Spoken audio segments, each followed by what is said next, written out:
Hello and welcome to Always Bored, Never Boring. Thanks to friends of the channel Kaliber and the good folk of Avalon Hill, I am in possession of a review copy of HeroQuest Jungles of Delthrak. I have already done an initial unboxing and review, but this expansion is absolutely packed with content and there is still so much to talk about.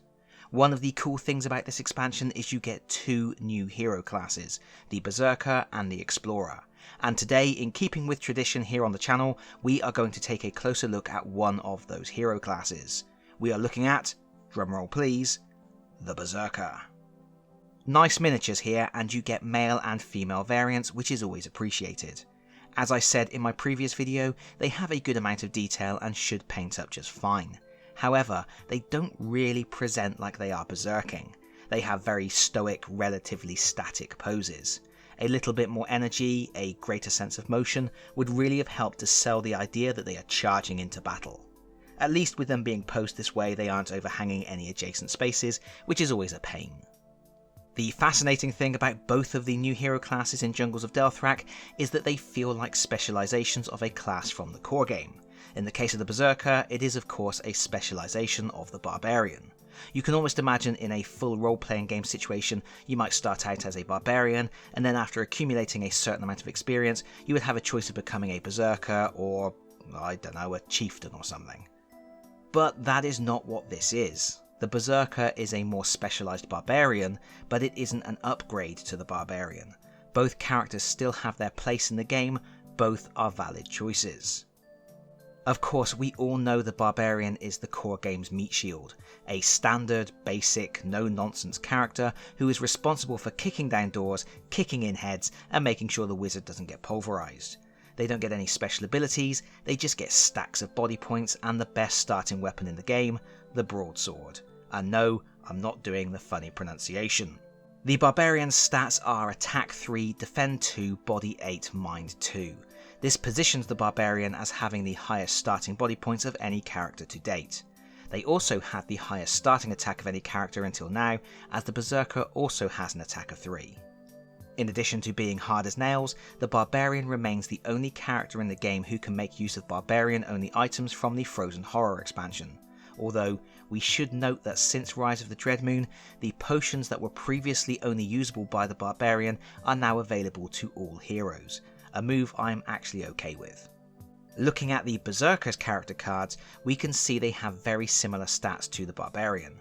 Attack 3, Defend 2, Body 7, Mind 2. The attack comes from starting the game with a broadsword. Some people may find that weird as the Berserker miniature and artwork depicts them using a battle axe. However, this is pretty standard for HeroQuest, where the miniatures and art often reflect the best version or final form of the hero. The corset dwarf starts with a short sword, but is depicted with a battle axe. The wizard starts with a knife, but is depicted with a staff. The knight starts with a sword and shield, but is depicted in full armor with a helm, and so on.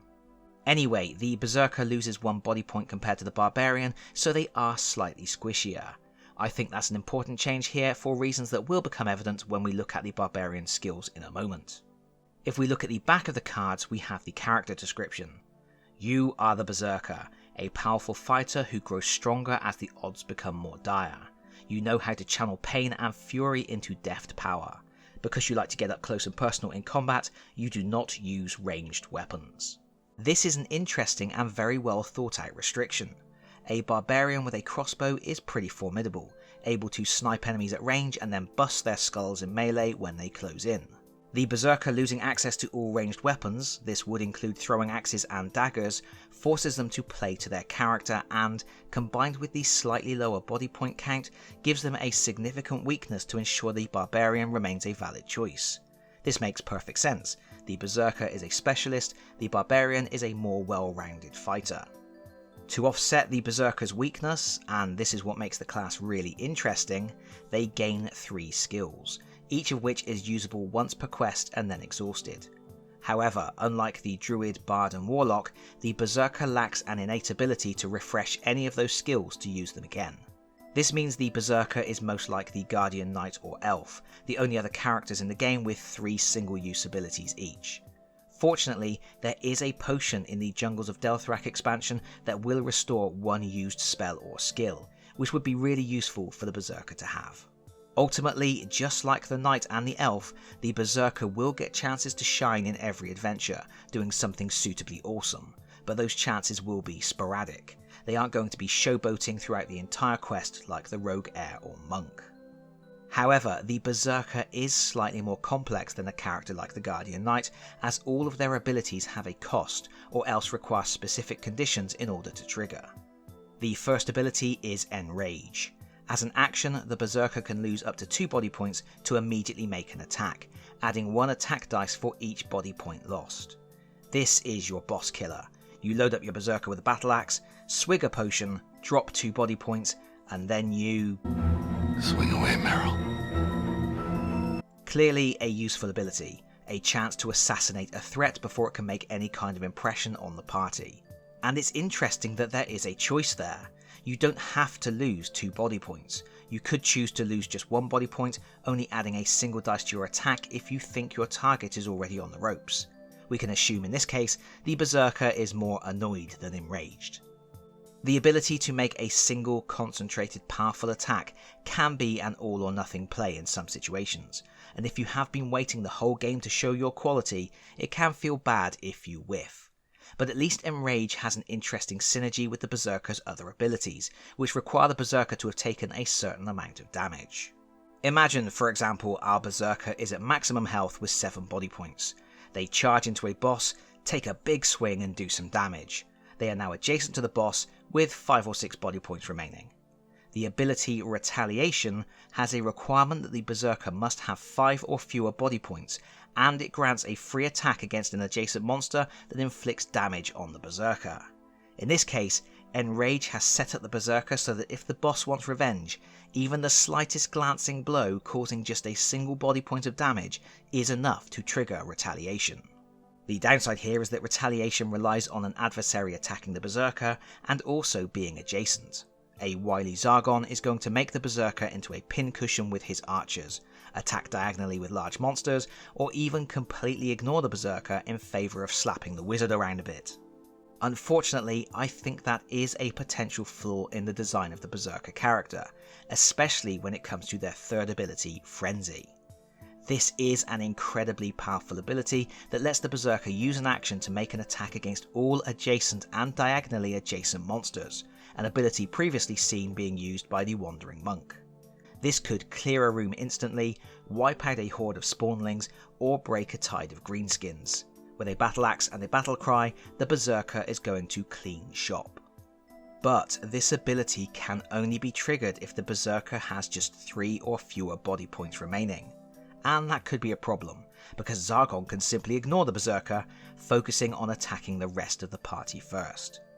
If none of the monsters engage the Berserker from an adjacent space, the Berserker can never use Retaliation, and if the Berserker never takes damage, they can never use Frenzy. Of course, eventually, Zargon will have to attack the Berserker if he wants to wipe out the whole party, but he's going to have an easier time doing that if he leaves the Berserker for last. This situation could probably have been resolved by making Retaliation a more proactive ability. For example, it could have been a taunt that the Berserker plays when a monster enters an adjacent space, forcing that monster to stop and attack them, and allowing a retaliation if the monster causes damage. This would also make it possible to chain the abilities. First, the Berserker would use Enrage to reduce to 5 body points, enabling Taunt. Then the Berserker would use Taunt and hopefully take another couple of wounds, leaving them in a position to frenzy at any time. Now, in practice, this may not be a concern. With clever positional play, it may be possible for the party to force attacks on the Berserker, or the Berserker may be able to use Enrage to purposefully drop body points to 3 after having taken a couple of hits or activating some traps. Furthermore, I think purposefully avoiding conflict with the Berserker is probably the gamey sort of thing that a Zargon player should ideally try to avoid. HeroQuest has always been a game where Zargon should try to play in the spirit of a dungeon master. Zargon wants to challenge the heroes, maybe kill a few now and again, but shouldn't be looking for every little opportunity to game the system. Still, I think it's a potential issue and something that a Zargon player should take a moment to think about before they get into a game. You don't want to deny your Berserker a chance to shine, but you also don't want to give the heroes the dungeon by letting the Berserker go, berserk. Overall, I do think this is an interesting and thematic set of skills, but sometimes they may be difficult to trigger, and your Berserker player may find they spend most of the time being a slightly underpowered Barbarian. Of course, these abilities do mean you have a bit more to think about when playing the Berserker. You need to pick the best time to activate your most powerful attacks, and you also need to carefully balance how much damage you have received. Do you want to be close to death so you can frenzy, or would you rather be at full health so you can tank hits and still have enough in reserve to use in rage? And while that's not particularly deep decision making, it does add an extra element to a traditional frontline fighter. I guess the question is, when would you pick the Barbarian, and when would you pick the Berserker? As a side question, would you ever want to pick both?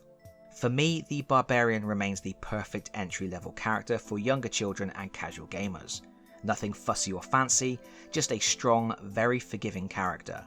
Even if you play with little thought or care, it's hard for the Barbarian to get taken down, especially in early missions. Plus, if you play the Frozen Horror, there are some artifacts to beef up the Barbarian even more. The Berserker requires more thought and care. You are also likely to be playing games more dangerously, staying purposefully closer to death where a wrong move could be disastrous. With more to think about and balance, and more risk of death, this feels like a character who would be better suited to someone who already knows their way around HeroQuest and who isn't going to take it badly if they end up getting battered. Some people may argue the Berserker fires the Barbarian, but I'm not convinced. I think the Guardian Knight is probably a better replacement for the Barbarian, as the Knight has access to all the same basic equipment, can wear the best armor without a loss of speed, and gets 3 decent bodyguard abilities. I think running a party with a Barbarian, a Berserker and a Knight would be hilarious.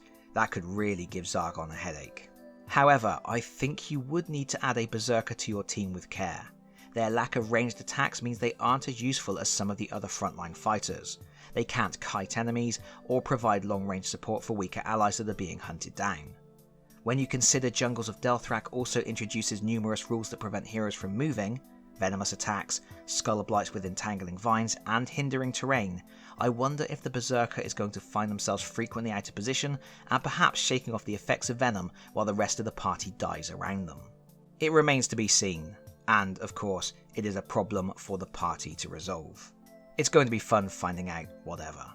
But let me know your thoughts in the comments, because that is it from me for now. Watch out for tomorrow's video when we will be taking a closer look at the Explorer. And as always, if you like the video, please consider pressing the like button.